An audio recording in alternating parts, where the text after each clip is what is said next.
स्वागत है आपका कसक स्टडी सेंटर में। भारतीय वायुसेना के बीच में अमेरिका बड़ी बाधा बन रहा है।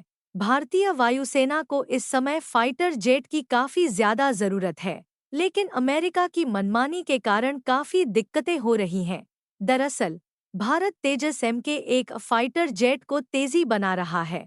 इसके लिए अमेरिका का इंजन F404 इन 20 लगना है। अमेरिका इसकी डिलीवरी नहीं दे रहा है।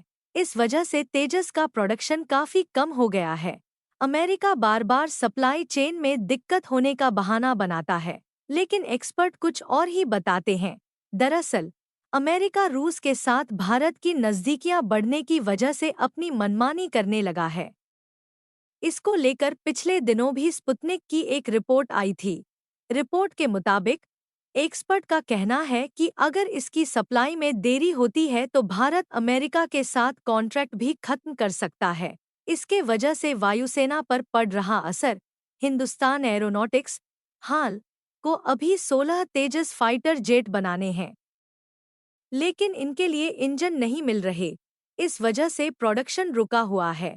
अब हाल की तरफ से कहा गया कि वह नवंबर में पहला विमान देगी। वायुसेना को लगता है कि वित्त वर्ष में 8 तेजस मिल जाएंगे। एयर मार्शल सेवानिवृत्त एम माथेश्वरन कहते हैं कि अमेरिकी F404 इंजन की सप्लाई में देरी से भारतीय वायुसेना पर तत्काल प्रभाव पड़ेगा, क्योंकि तेजस MK1 और तेजस MK1 के 6 स्क्वाड्रन जल्द ही सर्विस में शामिल किए जाने वाले हैं। अब विकल्पों को तलाश रहा भारत। वहीं अमेरिका की तरफ से विमान इंजन की सप्लाई में देरी की वजह से HAL ने विकल्प तलाशना शुरू कर दिया है। जब तेजस योजना शुरू हुई थी, तब रूस ने कावेरी इंजन पेशकश की थी, लेकिन ऐसा नहीं हो पाया था। एक्सपर्ट कहते हैं कि इस क्षेत्र में रूस के साथ साझेदारी निश्चित रूप से भारत के लिए फायदेमंद होगी, क्योंकि तेजस MK1 और MK2 वेरिएंट भविष्य में भारतीय वायु सेना के MiG-21, MiG-29 और जगुआर की जगह लेंगे। इन विमानों का निर्माण हिंदुस्तान एरोनॉटिक्स लिमिटेड हाल कर रही है। अब चलते हैं दूसरे खबर की तरफ। आतंकियों के खिलाफ पुलिस ऑपरेशन में नई धार लाई जाएगी। रात के समय ऑपरेशन चलाते वक्त अपने साथियों की पहचान करने और दुश्मन पर सटीक निशाना लगाने के लिए विशेष उपकरण मंगवाए जा रहे हैं। पुलिस 5,000 टैक्टिकल सामरिक उपकरण खरीदने जा रही है। इसमें 1,000 इंफ्रारेड लाइट लेजर और 4,000 इंफ्रारेड पैच शामिल हैं। इंफ्रारेड लेजर जहां रात के समय 800 मीटर दूरी तक दुश्मन को देख लेगा, वहीं इंफ्रारेड पैच रात के समय दुश्मन और अपने साथी के बीच अंतर दिखाएगा। बता दें कि इंफ्रारेड एक तरह का चश्मा होता है। सुरक्षाबल रात के समय इन्हें पहनते हैं। इससे निकलने वाली रोशनी दुश्मन को देखकर उस पर सटीक निशाना लगाती है। दूसरी तरफ इंफ्रारेड पैच एक जैकेट की तरह होता है, जिस पर एक विशेष स्टिकर चिपकाया जाता है, जो इंफ्रारेड से जुड़ा होता है।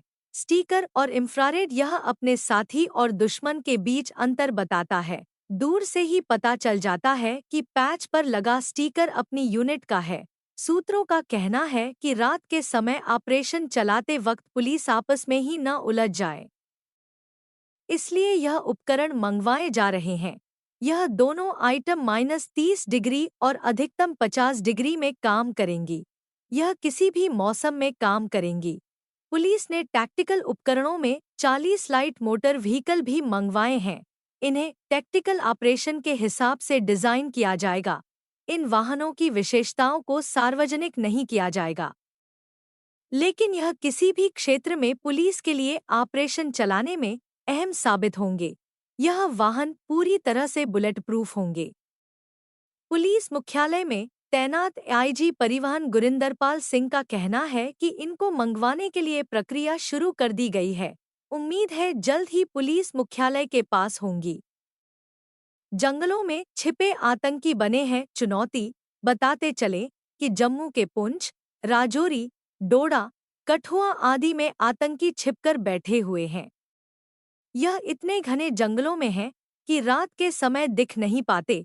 खासकर रात के समय मुठभेड़ में यह नहीं दिखते। पुलिस इंफ्रारेड लेजर और पैच से रात के समय भी इनको ढूंढ सकेगी।